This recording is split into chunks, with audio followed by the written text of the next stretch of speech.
मौर्यन्ताणं नमो सिद्धाणं नमो आयर्याणं नमो वज्झायाणं नमो सर्वसापुनम् एष पञ्च नमकारो सर्वपापप्रणाशनो मङ्गलानं च सर्वेसिं परमं हवै मङ्गलम्।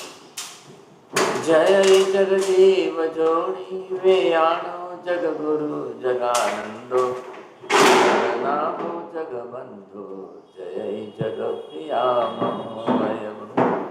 जय सुयान प्रभु तीर्थयरोणम् अपचिमो जय जय गुरुलोकानं जय महपामावे सच्चिदानंद संपूर्णं विश्वज्ञं विश्वपावनं शंखेश्वर पुरोत्तम पार्श्वनाथं नमाम्यहम्। सर्वारिष्ट प्रणाशाय सर्वाभीष्टार्थदायिने सर्वलब्धि निधानाय श्री गौतम स्वामिने नमः। श्री सुधर्म स्वामिने नमः। अज्ञानतिमिरान्धं ज्ञानाञ्जनशलाकया नेत्रमुन्मीलितं येन तस्मै श्रीगुरवे नमः। धर्म लाभ सभी भावी सत्य परमात्मा को सादर जय जिनेन। पूर्व कक्षा में हमने जिस प्रकार जाना था कि आत्मा के नहीं, हमने पूरे पंचास्तिका द्रव्य के प्रदेशों की संख्या को जाना था। साथ में हमने आत्मा की जो संकुच और विस्तार करने की शक्ति है उसके बारे में भी जाना था। और ये भी देखा था कि जो निगोदीय जीव होता है ना, वह उसका शरीर इतना सूक्ष्म क्यों होता है। तो महाराज साहब ने बताया था कि उसमें सूक्ष्म नाम कर्म के कारण से उसका शरीर भी सूक्ष्म तरीके से रहता है। ये चीजें हमने पिछले सेशन में जानी थी। अब समय के अंतराल के साथ साथ मैं अभी समरी को यहीं विराम देता हूँ। अब आगे की कक्षा के लिए महाराज साहब से निवेदन करता हूँ।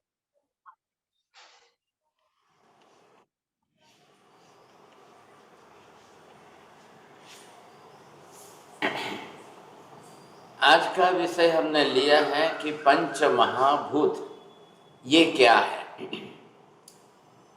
पंच महाभूत के अंदर पृथ्वी, पानी, अग्नि, वायु, आकाश, ऐसा वैदिक धर्म का, हिंदू धर्म का विधान है।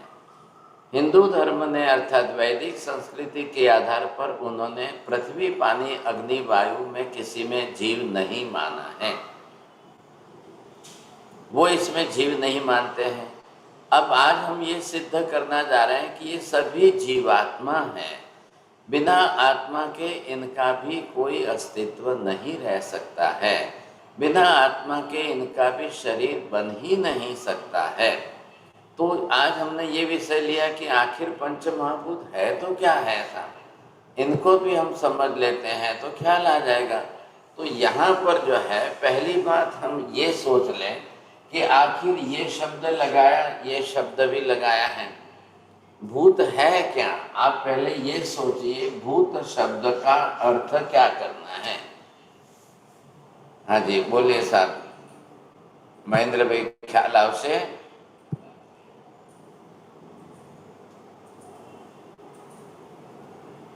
तो यहाँ पर जो है भूत शब्द और फिर आगे जोड़ दिया है महाभूत, समझे कि नहीं। तो ये एक विषय है, इसी प्रकार का ये विषय है कि कैसे हम इसको डिफाइन करें। सोचिए तो पहली बात, क्या ये भूत शब्द कालवाची है, भूतकाल शब्द हम बोलते हैं, या भूत शब्द जीववाची है, जीवात्मा शब्द बोल सकते हैं, किस प्रकार से हम कैसे कहेंगे। तो जैन धर्म में सर्वज्ञ केवली भगवंतों ने भूत शब्द जीव के लिए प्रयोग किया हुआ है। अरे ख्याल में जीव के लिए प्रयोग करके वहाँ पर जो है जीव शब्द से बात की है। तो ये हम कैसे समझेंगे साहब, बिना जीवात्मा के ये संभावना है क्या। पृथ्वी में, पानी में, अग्नि में, वायु में। देखिए पहले समझिए कि हिंदू धर्म ने वैदिक धर्म के अनुसार उन्होंने जीव न मानते हुए क्यों ऐसा कहा है तो उनके वहां पर अगर ये जीव मान ले और जीव द्वारा शरीर की निर्मित मान ले तो ईश्वर का कुछ करना नहीं रहता है। हिंदू धर्म ईश्वर कर्तृत्ववादी धर्म है। ईश्वर ने सृष्टि की रचना की है और सृष्टि के अंदर इन पृथ्वी पानी अग्नि वायु आकाश को बनाया है, ऐसा हिंदू धर्म के सिद्धांत में है। वेदों के अंदर दर्शन में ऐसा है। अगर वो जीव मान ले और इन सब के अंदर जीवात्मा मान ले तो वो भी नहीं बैठती ये बात। हिंदू धर्म के अंदर अद्वैतवाद में खाली एक जीवात्मा मानी है, वो अनंत जीवात्मा का पक्ष नहीं स्वीकार करते हैं। तो उन्होंने तो उसी हिसाब से बात की। अब अगर हम प्रत्येक में सब में जीव मान करके सबका अपना अपना शरीर और उनकी आत्मा और वही शरीर बनाती है ऐसा पक्ष रख लें तो ईश्वर का फिर करना कुछ रहता नहीं है ना। फिर ईश्वर क्या करेगा, ईश्वर कैसे बनाएगा? और ईश्वर नहीं बनाएगा तो फिर ईश्वर का कर्तृत्ववाद चला जाता है और ईश्वर को कर्ता मान करके ही उन्होंने अपनी श्रद्धा या निष्ठा वो बनाई हुई है। जैन धर्म के नियम के अंदर हमने क्या बताया? सर्वज्ञ के प्रणीत तत्व और सिद्धांतों की निष्ठा रखना ये सम्यक दर्शन है। उन्होंने क्या बनाया? ईश्वर ही सब कुछ करता है, बनाता है, सर्जन करता है, उत्पन्न करता है, संचालन करता है और नष्ट करना है। ये श्रद्धा रखनी उनके हिसाब से उनका श्रद्धा कहलाती है या सम्यक दर्शन। वो अपनी भाषा में अपनी व्याख्या के अनुसार कहते हैं। दो में फर्क आपको ख्याल आ गया? बोलिए नीति बहन, बोलेंगे आप? जी महाराज सर, हिंदुओं में वैदिक उनके स्कूल ऑफ थॉट में ईश्वर को कर्तृत्व, मतलब वह ईश्वरवादी हैं। वो समझते हैं कि ईश्वर ही करता है, इसलिए वे पृथ्वी पानी अग्नि वायु आकाश में जीव नहीं मानते, क्योंकि अगर इसमें जीव है और वे अपना शरीर की रचना करते हैं तो ईश्वर का कुछ करना नहीं रह जाता। एंड अद्वैतवाद में वो सिर्फ एक ही आत्मा है ऐसा मानते हैं। लेकिन जैन में सर्वज्ञ हिंदू धर्म के नियमानुसार ईश्वर सृष्टि का सर्जन संचालन प्रलय करता है, ये मानना ही उनके हिसाब से सच्ची श्रद्धा है।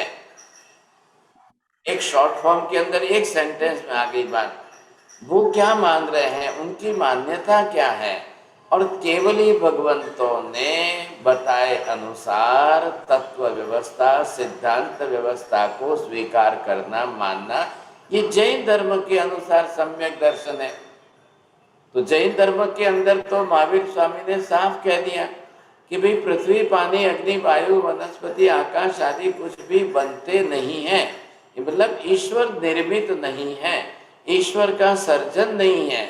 जैन धर्म के मूलभूत सिद्धांत के हिसाब से ईश्वर सृष्टि का सर्जन करता ही नहीं है, संचालन करता ही नहीं है, सर्वनाश या प्रलय उसको करना ही नहीं है।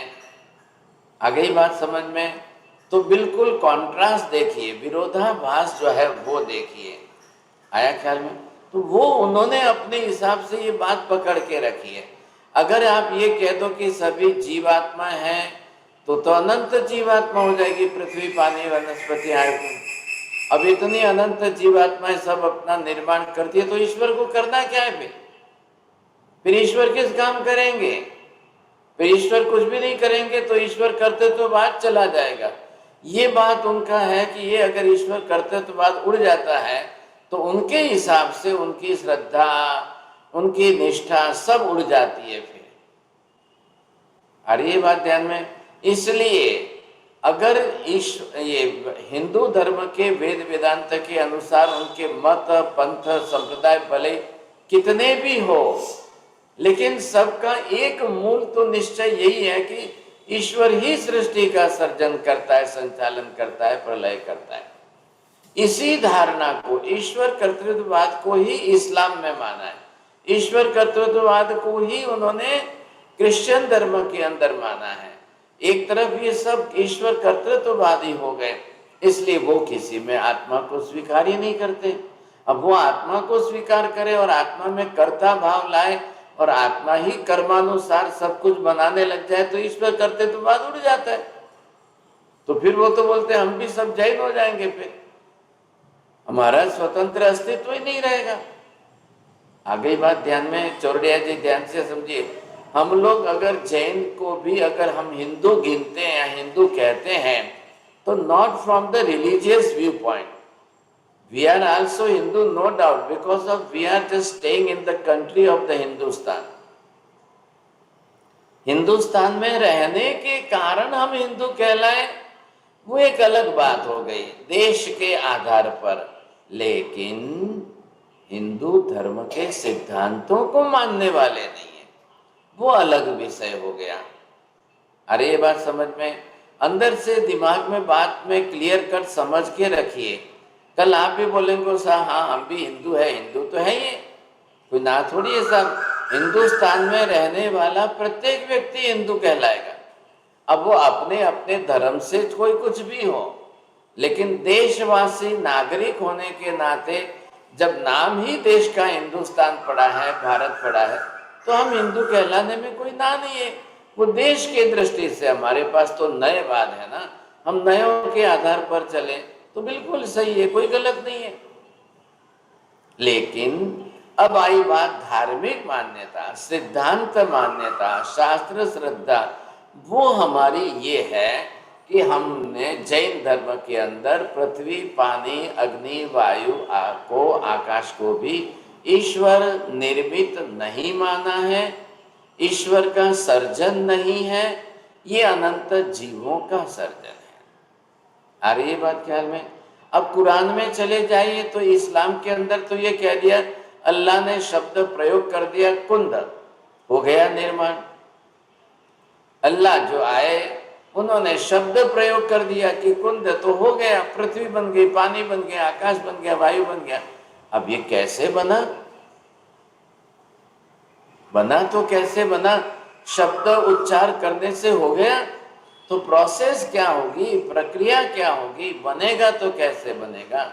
और सेम थिंग जो है क्रिश्चियनिटी के अंदर बाइबल में है, वो उन्होंने कहेगा कि the almighty God is coming and he is just uttering the word, yes there will be light, yes there will be water, yes there will be earth, yes there will be space, आकाश। अब वो शब्द बोलते जाते हैं, होता जाता है। It is already written in the Bible. I am not saying my viewpoint. I am saying that it is written in the Bible. According to the Bible, this is the viewpoint of the Christianity. अब वही बात हिंदू धर्म में है। हिंदू धर्म तो वेद वेदांतों पर आश्रित है, वैदिक मान्यता वाले हैं। तो अब यहाँ पर कुरान में कहा कि अल्लाह शब्द उच्चार करता है, बाइबल में कहा Almighty God is using the words you say, शब्दोच्चार करते हैं। हिंदू धर्म में कहते हैं कि ओम बोला और सृष्टि का सर्जन हो गया। एक मान्यता उनकी, एक पक्ष की मान्यता। अब वहां पर ईश्वर बनाते हैं, सर्जन करते हैं, और फिर वो कहते हैं कि ईश्वर तो शरीरधारी तो है ही नहीं। Please understand with the view point of the contrast, what type of the contrast is. आप समझ रहे हैं? अगर हिंदू धर्म के हिसाब से उन्होंने ब्रह्मा जी को माना है, तो Brahma is the creator of this universe. What is the process? प्रक्रिया क्या है, कैसे बन सकता है? सवाल यहां उपस्थित हो रहा है। अब जैन धर्म ने क्या कह दिया, ये भूत शब्द का सीधा अर्थ उन्होंने बताया कि जीव जो है, आप जीव बोलिए, आत्मा बोलिए, जो भी बोलना है, बरोबर है। अब इनको महाभूत शब्द क्यों दिया है? तो महाशब्द का सीधा तात्पर्य क्या है?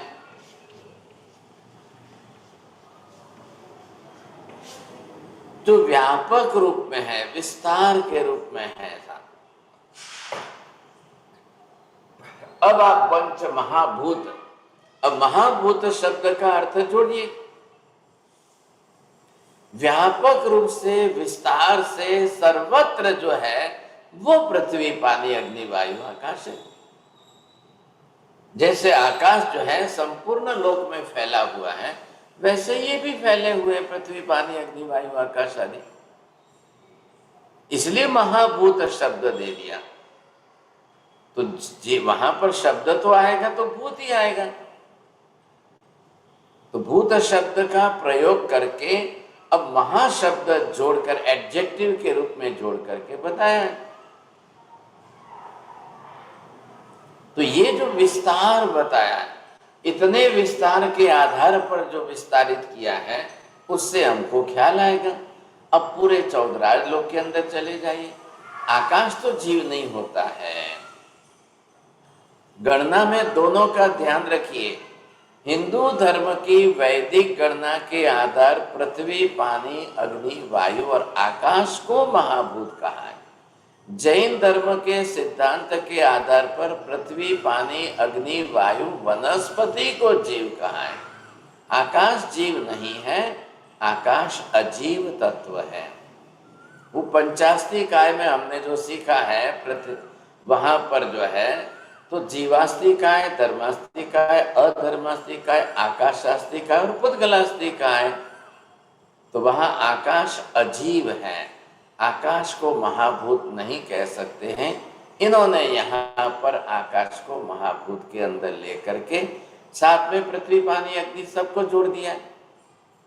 अब इसमें जैन धर्म के सिद्धांत में काफी फर्क, हम इसमें नहीं जा रहे। हम पहले आज क्या सिद्ध करना चाह रहे हैं, ये महाभूत भी जीवात्मा है। आत्मा सिद्धि करना है हमको।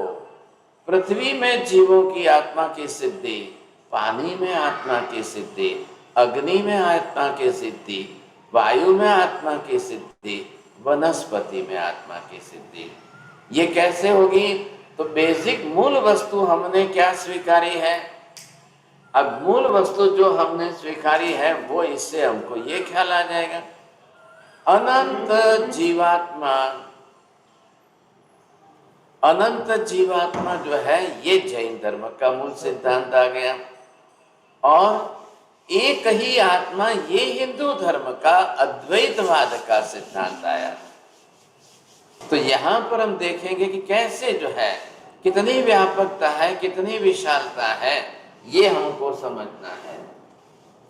अब ये जो है आकाश शब्द जो लाया है, तो यहाँ पर आपने ये देखा कि इसको जो है आकाश शब्द दिया है। अब आकाश की व्यापकता विशालता कितनी हो गई, और फिर इस आकाश के अंदर जो है, फिर इस आकाश के अंदर जो है ये क्षेत्राकाश जो दिया है,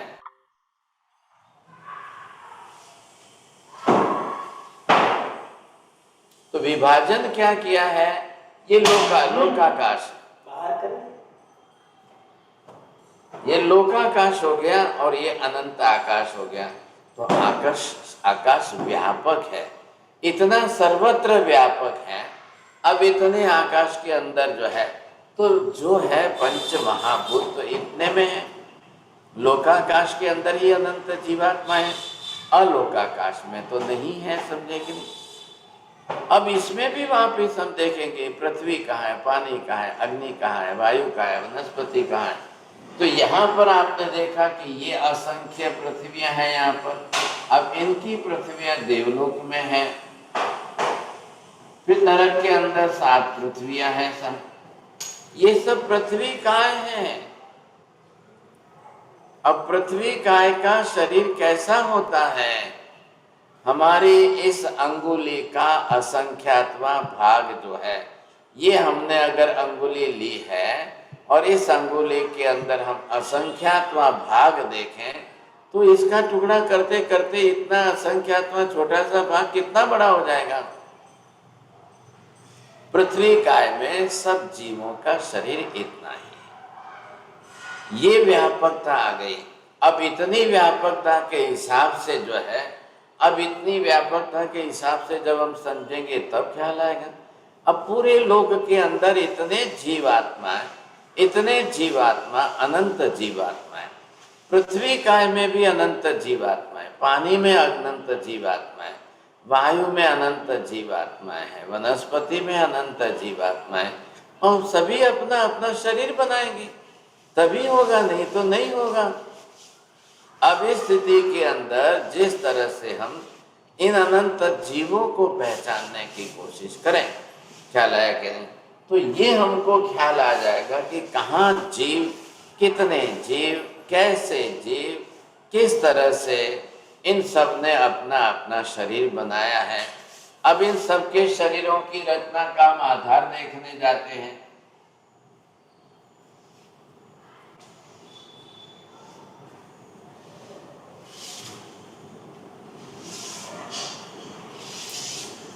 अब ये हमारी पृथ्वी जो यहाँ पर है, इतनी सी पृथ्वी के धरातल के अंदर कितने जीव कैसे कैसे आकर अपना शरीर बनाते हैं।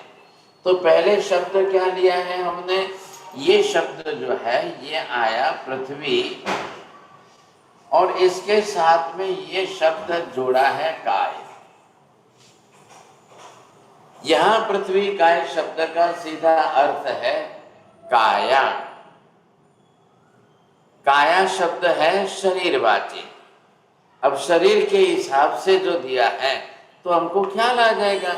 अब शरीर शब्द किसका है, शरीर शब्द बना कैसे है, किस तरह से शरीर शब्द की रचना हुई।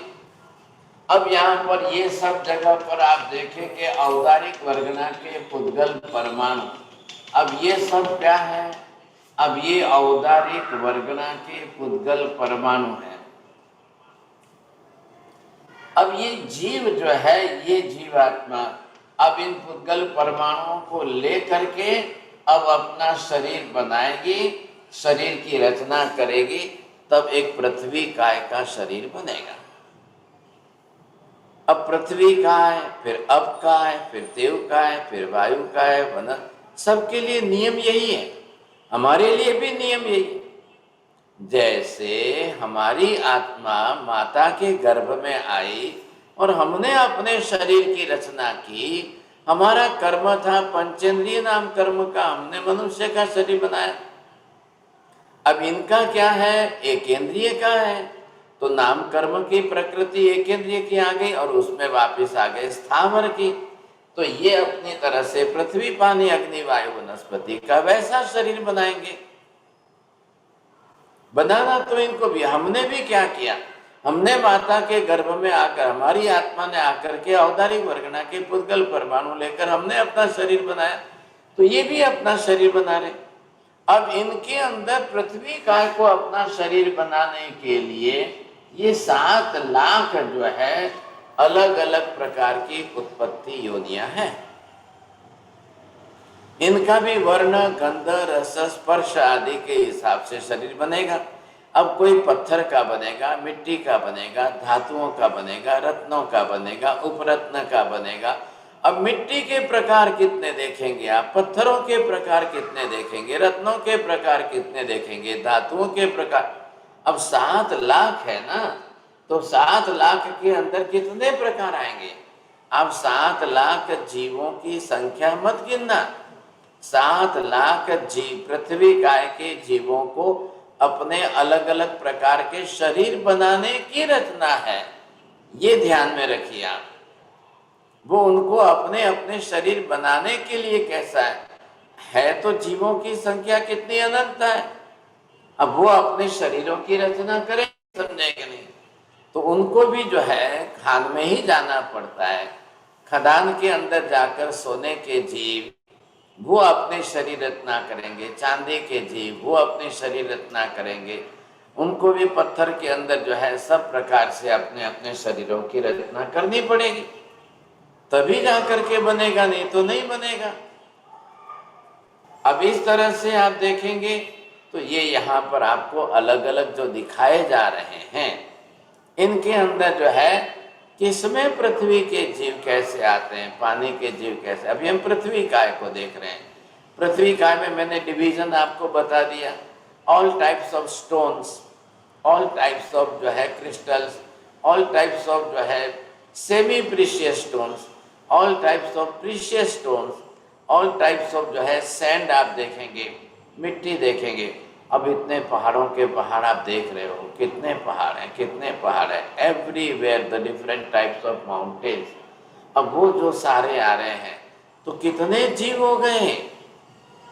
अब ये अनंत जीव पृथ्वी का एक अपना नाम कर्म लेकर के जा करके वहां पर वैसे शरीरों की रचना करते हैं। अब उनको उस हिसाब से शरीर बनाने हैं।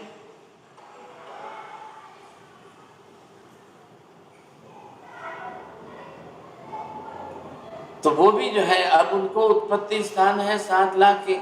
आप देखेंगे जिस माइंस के अंदर गोल्ड निर्माण होता है वहां पर सिल्वर नहीं होगी।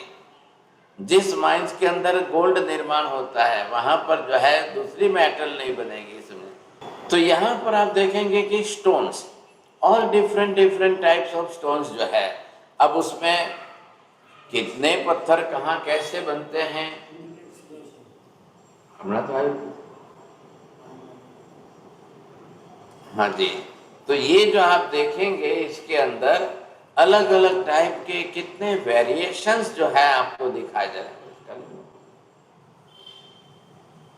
ऑल डिफरेंट वेरिएशन जो है द स्टोन्स आप देख, सब पृथ्वी का एक जीव है और अपने अपने कर्म है सबको।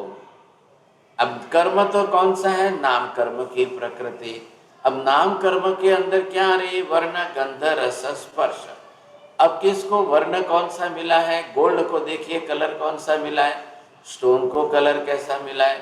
अब दुनिया का एक भी कलर ऐसा नहीं कि जो इनको न मिला। पृथ्वी काय के पार्थिव पदार्थों को, पानी के ये धातु के जीवों को। अब आप ये देखिए कि सिल्वर को व्हाइट कलर देना और गोल्ड को येलो कलर देना, कॉपर को फिर जो है थोड़ा सा अलग ही कलर देना और फिर ब्रास को अलग कलर देना, फिर ब्राउन्स को अलग कलर, ये कौन कर रहा है। तो जैन धर्म ने तो कर्म के अनुसार सबका विवेचन कर दिया। अब वो क्या करेंगे ऐसा, तो दुनिया के अन्य धर्मों ने तो ईश्वर निर्मित करता है, बस ईश्वर के ऊपर छोड़ करके एक लाइन के अंदर उन्होंने सब बात बैठा, एक लाइन में। उनको दूसरी बात विचार ही नहीं करनी है, सोचना ही नहीं है, बस जो ईश्वर करता है वही होता है। अब ऐसा क्यों किया, बोले ईश्वर की मर्जी है, बोले ईश्वर की इच्छा है। अब क्या है कि पृथ्वी तो पत्थर तो सब जगह पर है दुनिया में, इसलिए उन्होंने महाभूत शब्द दे दिया, समझे कि नहीं। अब डिफरेंट स्टोन्स जो है सब जगह पर दे करके ये दिया।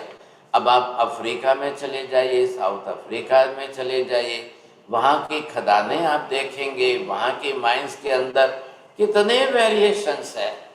एक माइंस जो है कि जिसमें वाइट क्रिस्टल निकलता है, दूसरी माइंस है कि जिसके अंदर ओपेक क्रिस्टल निकलता है, तीसरी माइंस है कि जिसमें पिंक कलर का क्रिस्टल निकलता है।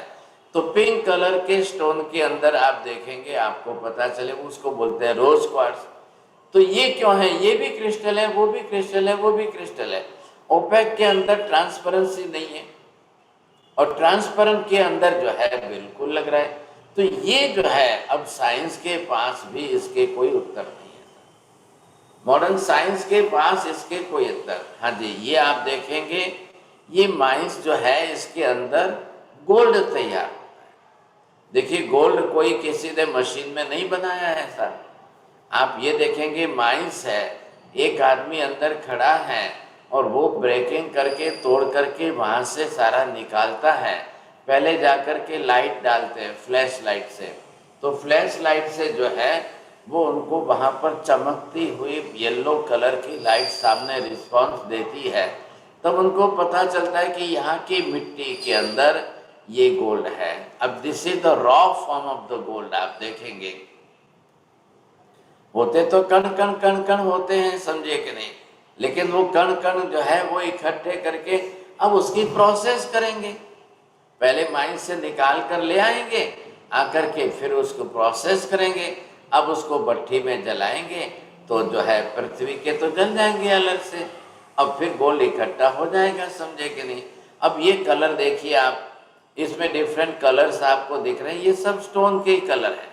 तो ये सेमी प्रीशियस जो है, इसमें सेमी प्रीशियस के अंदर कोई रेड बन गया, कोई वाइट बन गया, कोई ब्लू बन गया, कोई जो है बिल्कुल अलग से का ब्राउन बन गया।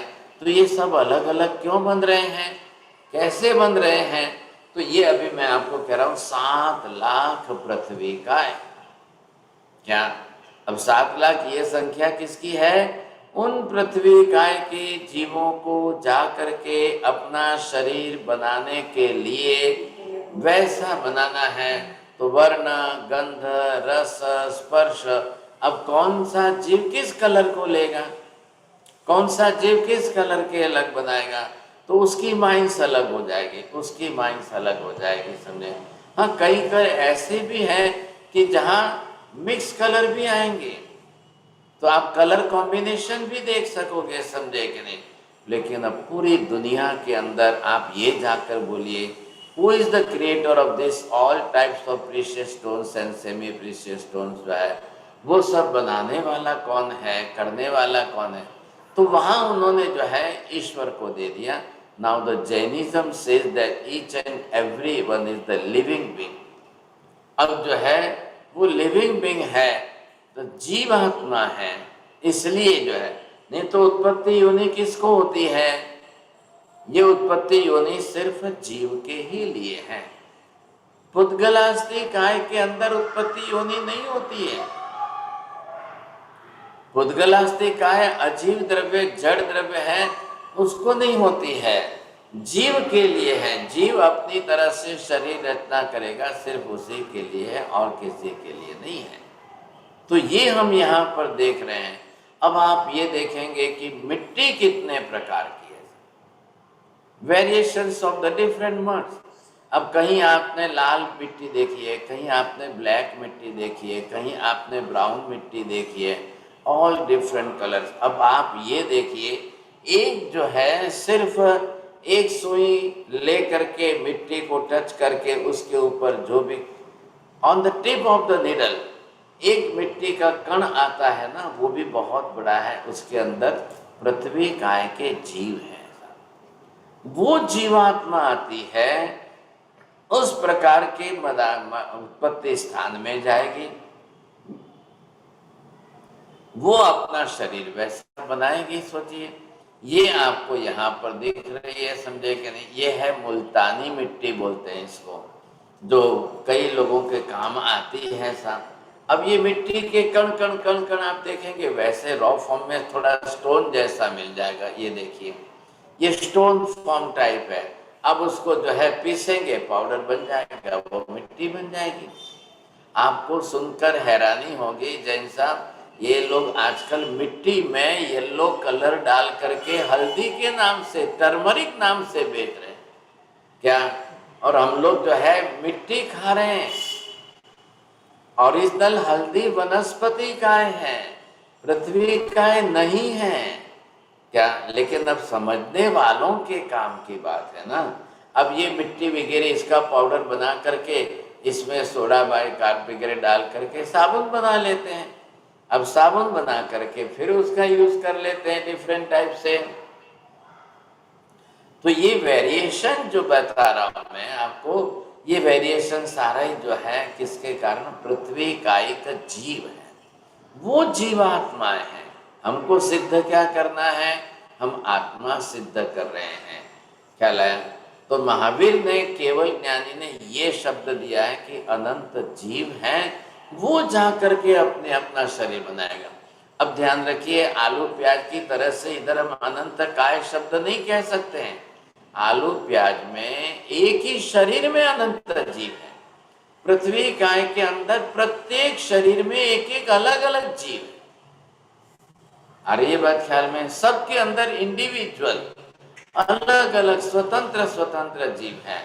अब देखिए, उनका भी जन्म है, जीवन है, मरण है, मृत्यु है, ये उनका होना ही होना है, समझे कि नहीं।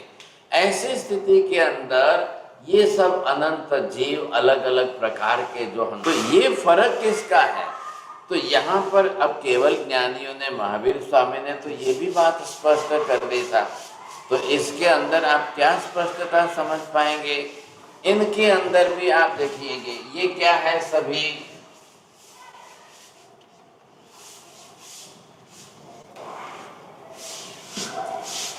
अब इनको एकेंद्रिय नाम दिया है। मतलब क्या हुआ, ये पहली एक इंद्रिय है। अब एक इंद्रिय कौन सी है, वो है स्पर्श इंद्रिय।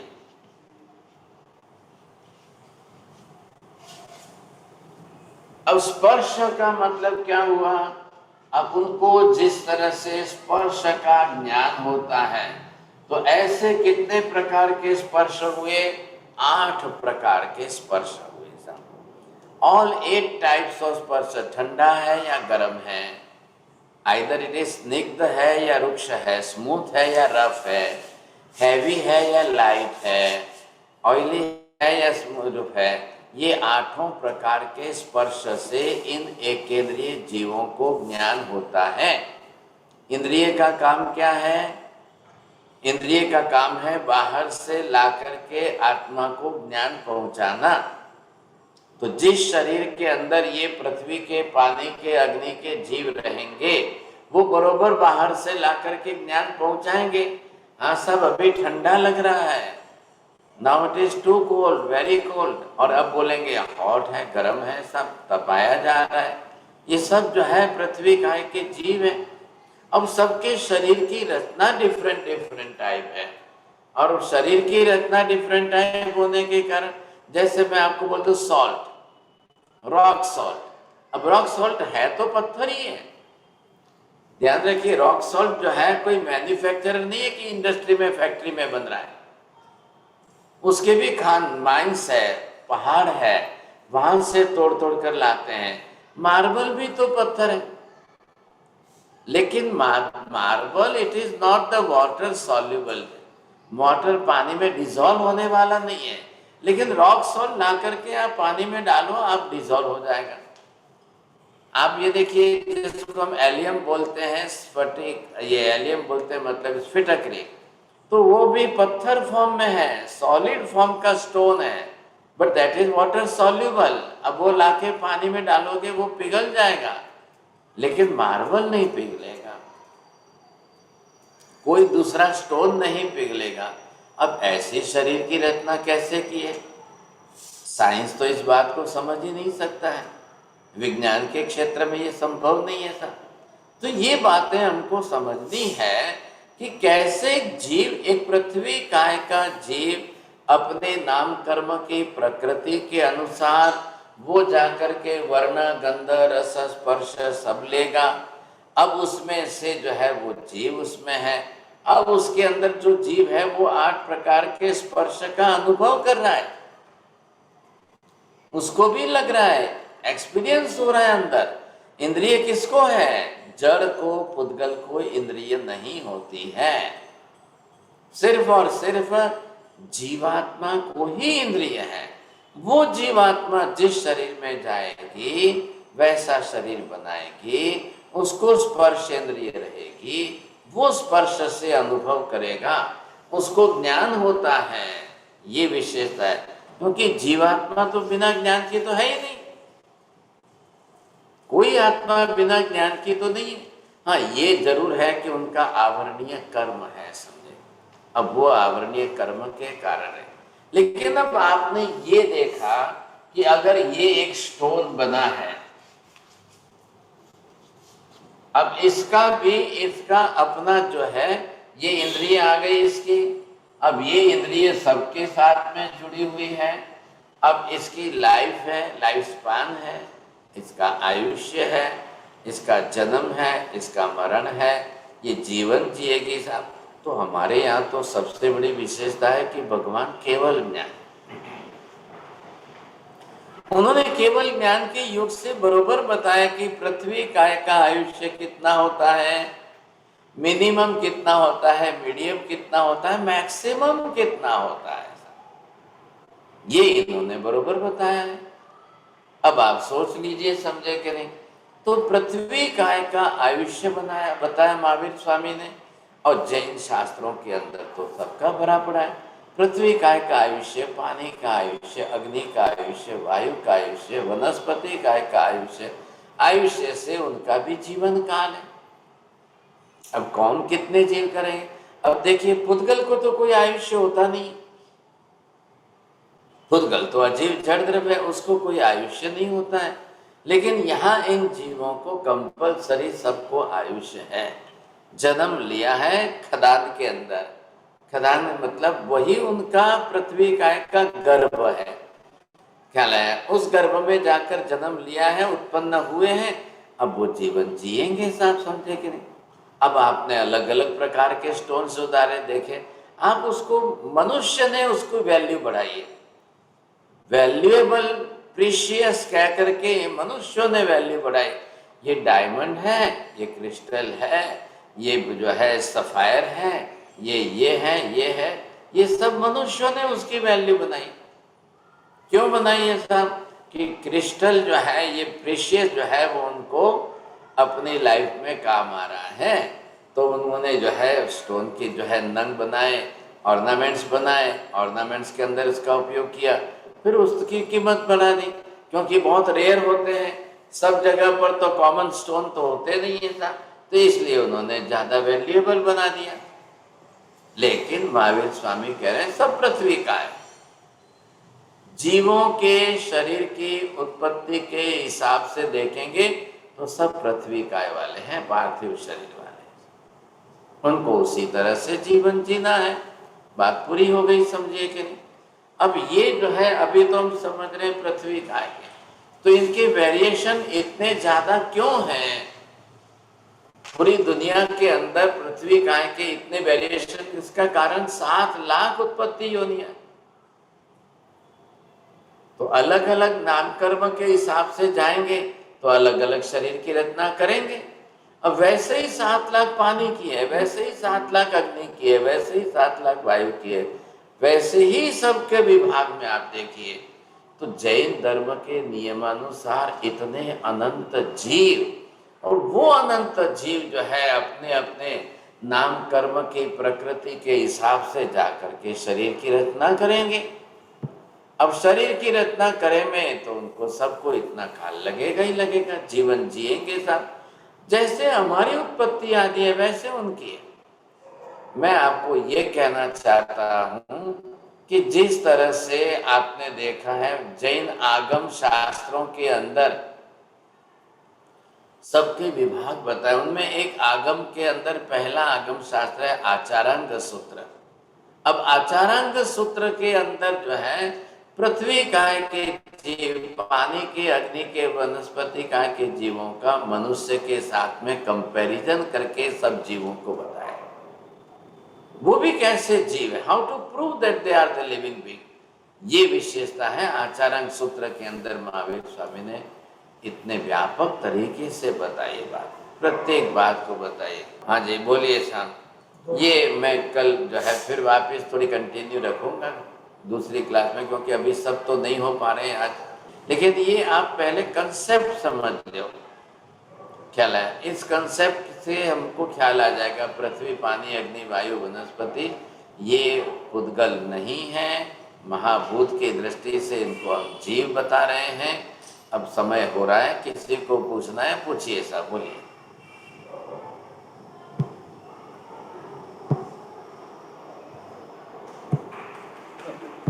साहिब जी, किसी दिन किसी क्लास में ना योनियों के बारे में भी समझना चाहेंगे कि अलग विषय हो जाएगा, उसका गणित बहुत अलग है। थोड़ा सा शॉर्ट में उसके लिए वो समझना था। ये बात गलत है, थोड़े थोड़े से में कुछ नहीं होता है, अधूरे ज्ञान में तो और नुकसान होता है, थोड़े थोड़े से में ऐसा नहीं होता है। अब उसका सारा ही कैलकुलेशन है ना, वो करेंगे कभी ना कभी। अभी जो कंसेप्ट चल रहा है वो समझिए पहले। आज हमने क्या लिया है, पृथ्वी, पानी, अग्नि, वायु, वनस्पति, ये महाभूत नहीं है, पुद्गल नहीं है, अजीव नहीं है, जड़ नहीं है, ये सब कैसे चेतन आत्माओं से बनाए निर्मित है, ये हमको समझना है। मैं आपका विषय, अपनी सलाह जो है वो ध्यान में रखूंगा, जब आएगा अवसर तब जरूर बताएंगे। बोलिए सोडिया जी। हाँ महाराज साहब, मैंने ये भी सुना कि ये लोग ये बोलते हैं कि 5 महाभूत मिलने से जीव पैदा हो गया, वो बात आपने नहीं बताई महाराज। हाँ, वो नहीं होता है, उनका पक्ष है। आप पंच महाभूत उनको उन्होंने जड़ मान लिया जीव, अब उनको मिला दो तो जीव कहाँ से उत्पन्न होगा साहब? तो इस ये बात को हम कैसे काटें? हाँ, तो ये पंच महाभूत इनके कॉम्बिनेशन से कोई आत्मा निर्माण नहीं होती है। आप पहले समझिए, आत्मा उत्पन्न होती नहीं है, आत्मा जो है बनती नहीं है, शरीर बनता है। आत्मा ही शरीर बनाती है। और ये सब जो है पृथ्वी का आदि काय मतलब शरीर, तो शरीरधारी है, तब जाकर के आत्मा है। नहीं, मेरा ये कहना कि इनकी बात को कैसे काटें? वही इनकी तो मैं बता रहा हूँ, वही मैं आपको बता रहा हूँ कि ये जो उनका कहना है कि पांचों के मिलने से होता है, तो आप इकट्ठे करके देख लो, हाँ हाँ, पांचों को मिला के देख लो, राइट कोई जीवोत्पत्ति नहीं होगी, कोई जीव बनेगा ही नहीं। राइट। पहली बात तो ये आ गई कि आत्मा त्रिकाल नित्य शाश्वत है, उसके तो उत्पन्न होने का प्रश्न ही नहीं आ रहा है। अब वो शरीर निर्माण करती है, इसलिए आत्मा को उत्पन्न होने का प्रश्न नहीं आ रहा है साहब। ठीक। आज छाया बहन बोलिए। જે જી પૃથ્વીકાયના જીવો સોનું બને એનું પુણ્ય વધારે કહેવાય. हाँ बराबर, ये बात बराबर है। गोत्र कर्म छे, पुण्य नाम कर्म छे, उसमें सब कर्म है ना, जीवात्मा है तो सब कर्म जुड़े हुए हैं उनके साथ भी। અચ્છા. उच्च गोत्र है, नीच गोत्र है, पुण्य प्रकृति है, सब बनता है, बरोबर बनता है। એ તો ભગવાનને મસ્તકે પણ ચડે. हाँ बरोबर बरोबर, सही बात है। हाँ उमेश जी बोलिए। गुरुदेव, धूल मिट्टी में जीव होता है जी? देखिए, पहले तो जीव आएगा तो ही वो शरीर बनाएगा। अब उसका आयुष्य समाप्त हो जाएगा, किसी भी प्रक्रिया से, प्रोसेस से वो निकल गया, अब जड़ रहेंगे। देखिए, जैसे सीमेंट बनता है, लाइम पाउडर बनता है, चूना बनता है, तो पहले तो उसके अंदर जीवात्मा है, तभी तो उसने अपना पत्थर का शरीर बनाया। अब आप पत्थर को वहां से तोड़ के ला करके प्रोसेस करके सीमेंट बनाया, अब वो जड़ पुद्गल परमाणु हो गए। नहीं गुरुदेव, जैसे ना कच्ची मिट्टी के ऊपर पानी पड़ा हो तो गुरुदेव बिहार नहीं करते, मैं बिहार करवाता हूँ, और सूखी मिट्टी है उसके ऊपर से बिहार कर जाते हैं जी। कच्ची मिट्टी जीव है, लेकिन जहां रोज आना जाना व्यवहार हो गया, प्रक्रिया हो गई, अब जीवात्मा उस शरीर छोड़ के निकल गई, अब उसमें जीव नहीं रहता है, ऐसी बात है। हमारा भी तो यही है ना, हम भी मर जाते तो हमारा शरीर डेड बॉडी हो गया कि नहीं, वैसे ही उनका भी है। अब पृथ्वी का में से कच्चा निकल गया जीव, तो अब नहीं रहेगा, तब अब खेल खत्म हो जाएगा। जो धूल उड़ती डेड बॉडी के जो धूल उड़ती है उसमें भी जीव नहीं होता जी? पहले था ना, मैंने क्या कहा, पहले बरोबर था, पृथ्वी काय था, जब निकल गया तब धूल के अंदर जीव नहीं रहेगा। हाँ जी, और कोई? चलिए फिर दूसरी क्लास है अभी। नमो अरियंताणम, नमो सिद्धाणम, नमो एरियाणम, नमो वज्रायाणम, नमो लोहे सर्वसागुणम, एषु पंच नमकारो सर्वपापपणासनो, मंगलाणं च सर्वेसिं परमं हवै मंगलम्।